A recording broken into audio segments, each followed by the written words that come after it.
বান্ধব বলে দে বালকে সব হলো 420, আসল পাইলাম না। আন্ডা বাচ্চা দিবি বলে মুরগি খাইলে গোলার দান। আন্ডাওয়ানা বাচ্চাওয়ানা মুরগি বড় নাফরমান। এই সমাজে ইমানদারের মধ্যে ইমান মুসলমান নাম দিয়া যারা চলে তাদের মধ্যে যারা মুনাফিক তাদের আলামত তাদের পরিচয় 3টা। জোরে বলেন কয়টা ভাই? আরো জোরে বলেন কয়টা? 3টা। 1 নম্বরে ইজা হাদ্দাসা কাযাবা, যখনই কোনো কথা বলে মিথ্যা বলে, কোনো ঘটনা বলে মিথ্যা বলে, যখনই কোনো সংবাদ দেয় মিথ্যা দেয়, বেচে কিনা করে মিথ্যার উপরে, বিয়া করে মিথ্যার উপরে। আবার রাজনীতির ময়দানে তো সত্য বলতে পাওয়া যায় না, সত্য যদি পাওয়া যায় 10টা, মিথ্যা পাওয়া যায় 90টা। এই কথা ঠিক না? বান্ধব কইয়া দে বালাকে। একজন বলছিল মানুষের মধ্যে একদল মানুষ আমার নবীর সামনে দাঁড়াইয়া বলে, ইয়া রাসূলুল্লাহ, আমরা আল্লাহকে মানি, আমরা আখিরাত মানি, আমরা আল্লাহকেও মানি আখিরাতও মানি। এই কথার দ্বারা বোঝা যায় তারা ঈমান আনছে, ঈমানদার। আমার নবী নিজে নিজে ভাবছিলেন তাদেরকে ঈমানদার মনে করবেন, কিন্তু সাথে সাথে আমার আল্লাহ ঘোষণা দিয়ে দিলেন, ওয়ামা হুম বিমুমিনিন।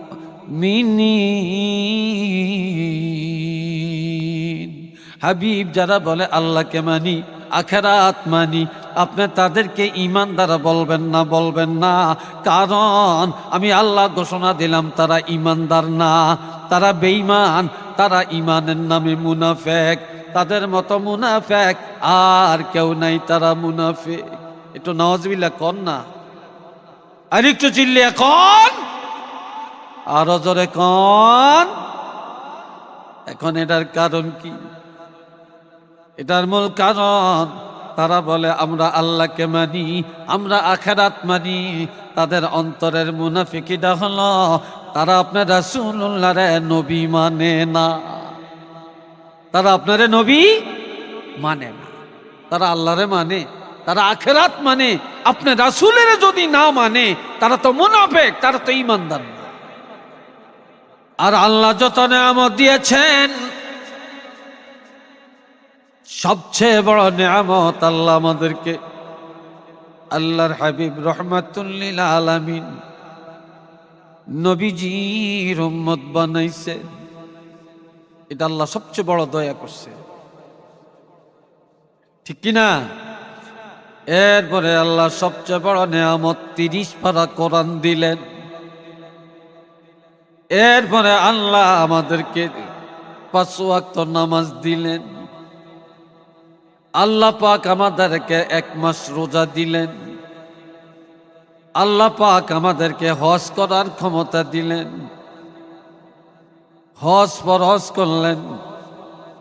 আল্লাহ পাক ধনীদের জন্য যাকাত ফরজ করলেন। এরপর আমাদের জন্য শবে বরাতের আয়োজন করলেন। এই শবে বরাত আর কোন নবীর জমানায় ছিল না। এটা সুবহানাল্লাহ কন না রে ভাই। কোন নবীর জমানায় শবে বরাত ছিল না, আল্লাহ আমাদেরকে দান করছে। আল্লাহ পাক আমাদেরকে লাইলাতুল কদর দান করলেন। কোন নবীকে আল্লাহ এই রাতটা দেন না, আমাদেরকে দিছেন। শুক্রবারে জুমার নামাজ পড়ি, এটা আল্লাহর কাউকে দেন না, আমাদেরকে দান করলেন। কোন নবীরে আল্লাহ জুমার নামাজ দেন না, আমাদেরকে দান করছেন। জুমার নামাজটা কেমন নেয়ামত! আল্লাহর কোন বান্দা যদি সুন্দর করে ওযু করে, গোসল করে, সুন্দর জামা কাপড় গায়ে দিয়ে, টুপিটা মাথায় দিয়ে, সাজগোজ করে জুমার নামাজ পড়ার জন্য মসজিদে রওনা করে, নবীজি বললেন এ লোকটা যেন হজ করার জন্য এহরাম বেদেশ মক্কা মুআজ্জমায় রওনা করলো। যে লোকটা জুমার নামাজ পড়া বাড়িতে গেল, এ লোকটা যেন একজন হাজী হিসাবের মর্যাদা নিয়ে বাড়িতে চলে গেল। একটু চিল্লিয়ে বলেন সুবহানাল্লাহ।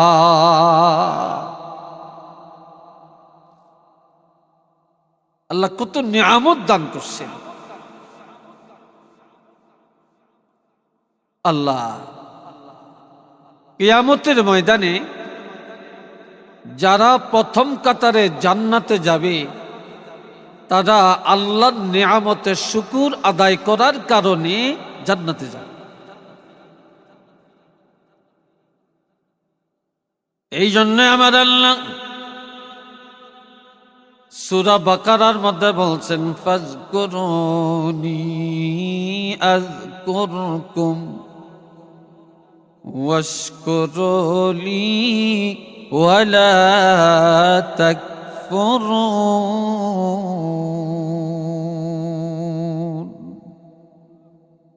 এত আস্তে ওই না, জোরে কন, ভালো করে কন। অনেকে মুখটা এমনি রাখছে, কইতো না। হেড অফিস তো ভালো না, অন্তর তো ভালো না। কি কথা ঠিক না? অন্তর ভালা যার, মুখ ভালা যার। অন্তর ভালা নাই, মুখি দিও আইতো না। উচ্চ আওয়াজে বলেন আল্লাহু আকবার। মাশাআল্লাহ। বন্দা যদি বলে সুবহানাল্লাহ, আল্লাহ পবিত্র। আল্লাহ কয় বন্দারে তোমরাও আমার কাছে পবিত্র। বন্দা যদি বলে আলহামদুলিল্লাহ, আল্লাহর প্রশংসা বা প্রশংসার মালিক আল্লাহ, আল্লাহ বলে বন্দারা আমি আল্লাহর কাছে প্রশংসার পাত্র। বন্দা যখন বলে আল্লাহু আকবার, আল্লাহ মহান, আমার আল্লাহ বলেন আমার যেই বন্দা আমি আল্লাহরে মহান বানালো, আমার ওই বন্দাগুলিও আমি আল্লাহর কাছে মহান।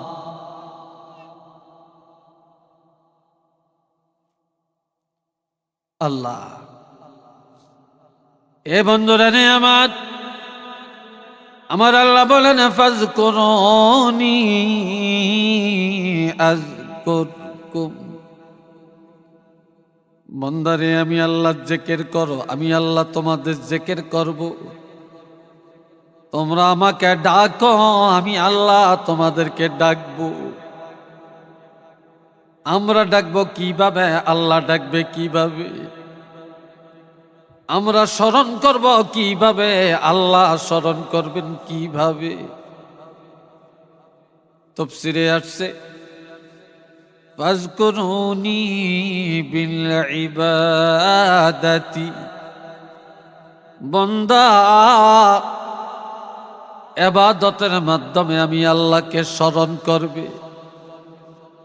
ওয়াজে যায়া কোরআন তেলাওয়াত করে, দুরূদ পড়ে, তোমরা জিকির করে, নামাজ পড়ে, রোজা রেখে, হালাল খেয়ে, হজ করে, গুনাহ থেকে বেঁচে থেকে আমি আল্লাহকে তোমরা স্মরণ করো।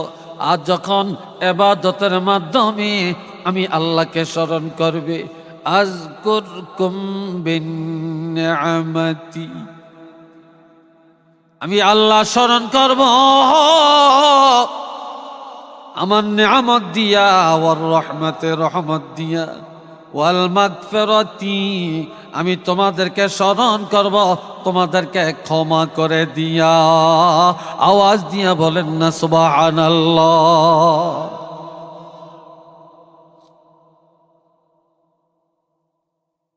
আল্লাহ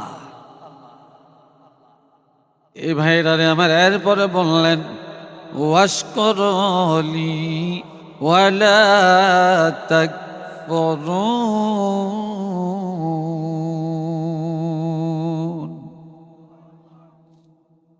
বান্দা আমি যে নিয়ামত দিয়েছি নিয়ামতকে স্মরণ করো, আমার নিয়ামতের শুকর আদায় করো, কিন্তু নিয়ামত স্বীকার করিও না। এই নিয়ামত অস্বীকার করিও না। শক্তি দিছে আল্লাহ, নিয়ামত খাওয়ায় আল্লাহ, পানি দেন আল্লাহ, বাতাস দেন আল্লাহ, আগুন দেন আল্লাহ, রিজিক উৎপাদন করেন আল্লাহ, মাছ খাওয়ান আল্লাহ, গোশ খাওয়ান আল্লাহ, তারপরে দুধ খাওয়ায় আল্লাহ, কলা খাওয়ায় আল্লাহ, শাকসবজি খাওয়ান আল্লাহ। এই আমার নিয়ামতগুলি খায়া তোমরা যখন আমি আল্লাহর ইবাদত করবা, তোমরা পবিত্র থাকবা, হারাম থেকে বেঁচে থাকবা, তোমরা এই শক্তি দিয়া 5 ওয়াক্ত নামাজ নিয়মিত আদায় করবা, সেজদায় যায়া সুবহানা রাব্বিয়াল আ'লা বলবা, আমি আল্লাহ ঘোষণা করলাম, তখনই তোমাদের নিয়ামতের শুকর আদায় হয়ে যাবে।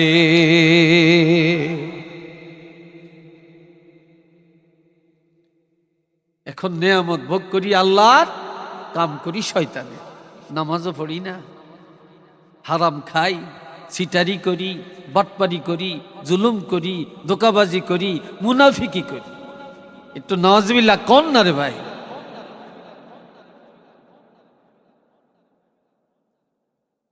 আল্লাহ আর নির্বাচন যখন কাছাকাছি হয়, তখন সমাজের মধ্যে কে কত নম্বরের মুসলমান আর কে কত নম্বরের মুনাফিক স্পষ্ট হয়ে, এ কথা ঠিক না? আল্লাহ একবারই সোনার দাম 2,30,000 টাকা না 20,000 টাকা বর্তমানে, ঠিক নেই। তারপরে একটা বোয়াল মাছ কিনেন 5,000 10,000 টাকা, 1 কেজি করলা কিনেন 100 টাকা, 1 কেজি তরকারি কিনেন 50-60-70 টাকা। ও বাবাজিরা, 1 কেজি দুধ কিনেন 100 টাকা, 1 কেজি ঘি কিনেন কত টাকা, 1 কেজি তৈল কিনেন কত টাকা। কিন্তু মুসলমান রে, আমরা এত বড় মুনাফেক, মুসলমান মানুষ নিজেরা বেচা যায় 100 টাকা আর 500 টাকায়। এত নিকৃষ্ট নিজেদেরকে বানাইলাম। নির্বাচন যখন আসে তখন মুসলমান অপেক্ষায় থাকে, কে 500 টাকা দিবে, কে 100 টাকা দিবে, তারে ভোটটা দিবে। এই লোকটা সিটার না বাটপার না বালা মানুষ, এটা তারতম্য করে না। কথা ঠিক না? 100 টাকায় মানুষ বেচা যায়। মানুষের দাম কি 100 টাকা?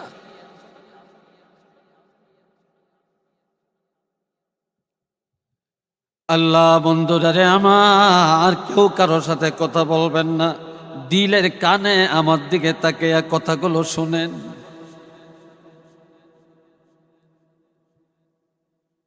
আমার আল্লাহ বলেন, ওয়াশকুরুলি ওয়ালা তাকফুরুন।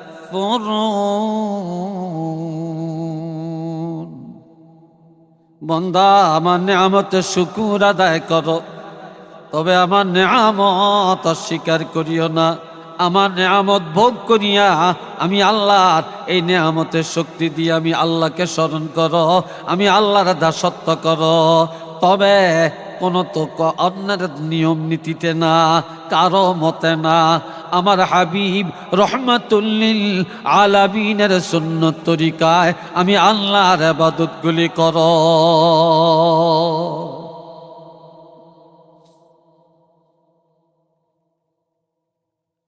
আমার প্রাণের ভাইয়েরা রে,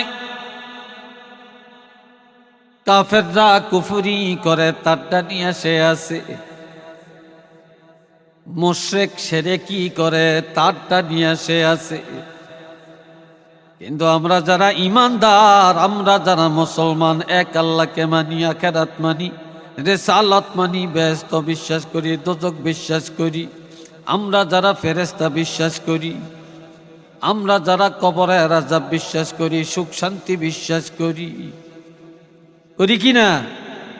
কিন্তু আমাদের মধ্যে উপরি দিয়া দেখা যাবে সব ফেরেশতা। ঈমানদার চিনা যায় ঈমানের দ্বারা, আমলের দ্বারা। মুসলমান চিনা যায় মুসলমানের দ্বারা।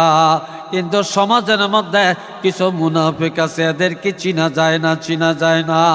এরা বালার লগ চলে, খারাপের লগ চলে, সিটারের লগ চলে, বাটপারের লগ চলে, হাউদের লগ চলে, চোরের লগ চলে।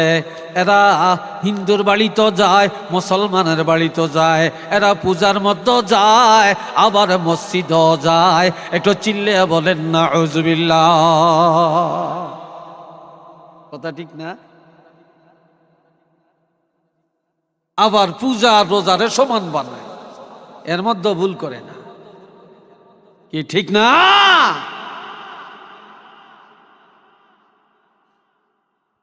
এ বন্ধুরা রে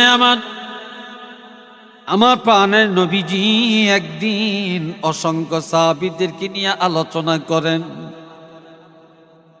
এই কোনটা কি আইছে? বড় একটা কিছু আইছে।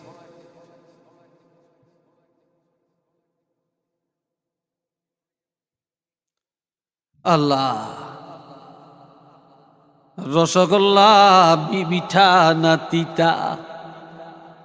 জোরে কন, মিঠা না তিতা? এটা মিষ্টি না? খাইতে খুব স্বাদ।